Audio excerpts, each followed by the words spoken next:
25 years की एक female patient जो अभी रिसेंटली बेंगलोर से अहमदाबाद में शिफ्ट हुई है, वो हमारे पास आती है कंप्लेंट लेकर कि सर मुझे 3 दिन से हाई ग्रेड फीवर आ रहा है, बहुत मसल पेन हो रहा है, बॉडी एक बहुत ज़्यादा हो रहा है और आइज़ के पीछे पेन हो रहा है। उसको पूछते हैं तो पुरानी इसको कोई भी हिस्ट्री नहीं है।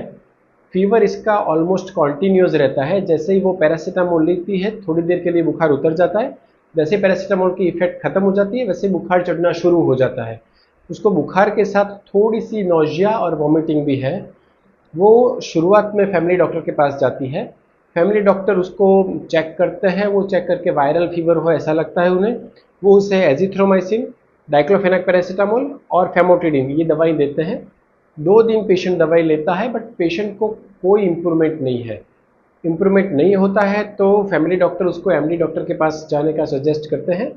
एमडी डॉक्टर उसको अगर देखते हैं तो उसकी पूरी स्किन रेडिश हो चुकी है, हाथ की हथेलियाँ काफ़ी रेडिश हो चुकी है, उसका ब्लड प्रेशर 90/60 है, पल्स रेट उसका ज़्यादा है, टेकिकार्डिया है उसको। जब वो एग्जामिन करते हैं तब स्प्लीन थोड़ा सा एनलार्ज्ड है। वो ब्लड इन्वेस्टिगेशन सजेस्ट करते हैं जिसमें डब्ल्यूबीसी के काउंट 3000 है, प्लेटलेट के काउंट 1.5 लाख है और डेंगू का NS1 और IgM दोनों टेस्ट सजेस्ट करते हैं जिसमें NS1 का टेस्ट पॉजिटिव है। ये पेशेंट को एमडी फिजिशियन डॉक्टर खाली पैरासीटामोल लेने की एडवाइस देते हैं, उसके साथ सपोर्टिव मेडिसिन जैसे पेंटोप्रेजोल, ऑन्डानसेट्रोन लिख के देते हैं और उसके साथ फॉलिक एसिड लिख के देते हैं। पेशेंट को फीवर डे 5 के बाद आना कम हो जाता है बट डॉक्टर साहब पेशेंट को एडवाइस करते हैं कि आप घर पे रहो, लिक्विड ज़्यादा लो और डेली बेस पर आप सीबीसी के काउंट करवाते रहो। अब जब पेशेंट डेली सीबीसी की रिपोर्ट करता है तो डे 6 पर प्लेटलेट के काउंट हो जाते हैं 50,000 और डे 7 पर प्लेटलेट के काउंट हो जाते हैं 12,000। डे 6 पर पेशेंट को थोड़ा सा अपर एब्डोमिनल पेन शुरू होता है, उसके साथ पेट भरा भरा रहना, वॉमिट होना, भूख न लगना और थोड़े से उबलने जैसा आना, ये सब सिम्टम शुरू हो जाते हैं। पेशेंट 12,000 प्लेटलेट देखकर चौंक जाता है। वो डॉक्टर साहब को बोलते हैं कि डॉक्टर साहब आज मेरे मेंस्ट्रुअल साइकिल का फर्स्ट डे है, ब्लीडिंग थोड़ी सी ज़्यादा हो रही है, आप ऐसा है तो मुझे हॉस्पिटलाइज कर दो। डॉक्टर साहब उससे बोलते हैं कि एडमिट करने के लिए हम लोग ज़रूर कर सकते हैं, आप एडमिट हो जाइए, हम लोग आपको सलाइन वगैरह देते हैं, ट्रानिक्सेमिक एसिड का इंजेक्शन देते हैं। पर अगर आप एडमिट नहीं भी होते हो तो ये माइनर ब्लीडिंग है और आपका ये डे 7 हो चुका है तो यूजुअली डे 8 पर ये चीज़ रिकवर हो जाती है। आप अगर थोड़ा सा सब्र कर लोगे तो अपने आप ठीक भी हो जाएगा। बट बिकॉज पेशेंट पैनिक में है, पेशेंट के पेरेंट्स जो बेंगलोर में है वो भी पैनिक है, तो पेशेंट को हॉस्पिटलाइज कर देते हैं। ट्रीटमेंट शुरू करने के बाद एक आध दिन में पेशेंट के प्लेटलेट काउंट ग्रेजुअली डे 8 पर इम्प्रूव होना शुरू हो जाते हैं।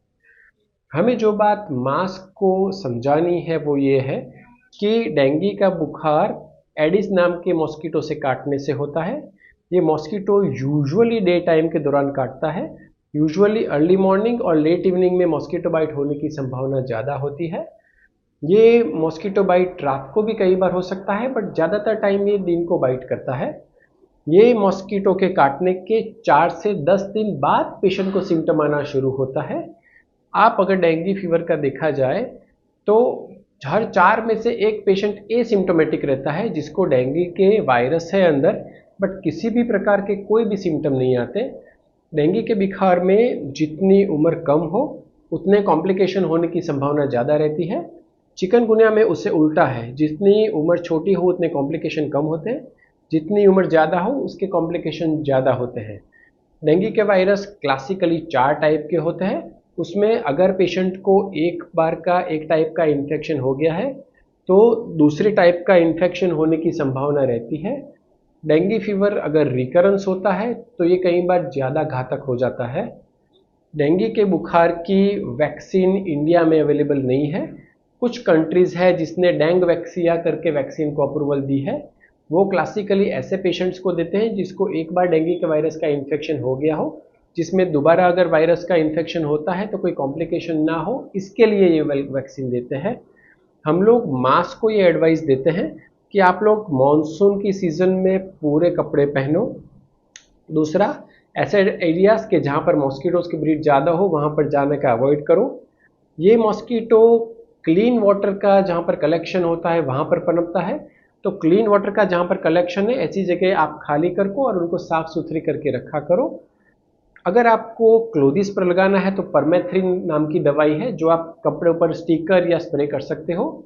अगर स्किन पर लगाना है तो DEET का स्प्रे आप लगा सकते हो, जिससे आपको स्किन के ऊपर मॉस्किटो के आने की या काटने की संभावना बहुत कम हो जाती है। अब 1 to 5% ऑफ पेशेंट्स में डेंगू के फीवर में कॉम्प्लिकेशन होता है, जिसको हम लोग डेंगू हेमरेजिक फीवर या डेंगू शॉक सिंड्रोम कहते हैं। ऐसे पेशेंट्स में ब्लड प्रेशर रैपिडली कम हो जाना, कई बार पेशेंट की कॉन्शियसनेस ऑल्टर्ड हो जाना, पूरे शरीर में सूजन आ जाना, यूरिन कम हो जाना, यूरिन का कलर चेंज हो जाना और पूरे मसल में सीवियर टेंडरनेस होना, ऐसे पेशेंट्स को हमें हॉस्पिटलाइज करना पड़ता है। हम डेंगू के बुखार में ब्लड का या प्लेटलेट का ट्रांसफ्यूजन तभी देते हैं जब पेशेंट्स को ब्लीडिंग हो। अगर प्लेटलेट का काउंट 0 भी हो जाए तो भी अगर ब्लीडिंग ना हो तो हम प्लेटलेट का कोई ट्रांसफ्यूजन नहीं देते हैं। ये बीमारी सेल्फ लिमिटिंग है, जो पहली बार आपको बुखार आया हो उसके डे 8 पर अपने आप रिकवर हो जाती है। जो सेल्फ लिमिटिंग बीमारियां हैं उसमें कम से कम दवाई दी जाए तो रिकवरी जल्दी आती है और बिना कॉम्प्लिकेशन वाली आती है। कई बार प्रेग्नेंट पेशेंट को डेंगू का बुखार लग जाता है। प्रेगनेंसी में डेंगू का बुखार लगने से कई बार बच्चों को कॉम्प्लिकेशन होने की संभावना होती है, जिसमें बच्चों का बर्थ कम हो जाना या बर्थ एस्फिक्सिया होना या प्री टर्म डिलीवरी हो जाना या बच्चे का वजन कम होना, ऐसे कॉम्प्लिकेशन होने की संभावना होती है। उसमें भी अगर पेशेंट की सही तरीके से ट्रीटमेंट की जाए, ओवर मेडिकेशन अवॉइड की जाए या पेन किलर टाइप की दवाइयाँ ना दी जाए तो उसमें भी कॉम्प्लिकेशन होने की संभावना बहुत ज़्यादा कम हो जाती है। कई पेशेंट्स हमें पूछते हैं कि सर हम पपीते का पान या पपीते का पान का रस पिए या ना पिए। तो साइंस ने पपीते का पान या उसके रस का कोई भी फ़ायदा या नुकसान अभी तक देखा नहीं है। अगर आपको पपीता पसंद है तो आप ले सकते हो। ये बीमारी सेल्फ लिमिटिंग है, तो आप पपीता लोगे या नहीं लोगे ये अपने आप प्लेटलेट के काउंट बढ़ने ही वाले हैं। हम पेशेंट्स को एडवाइस करते हैं कि डेंगू बीमारी सेल्फ लिमिटिंग है, इसमें जहाँ तक हो सके वहाँ तक ओवर मेडिकेशन का अवॉइड किया जाए। Thank you.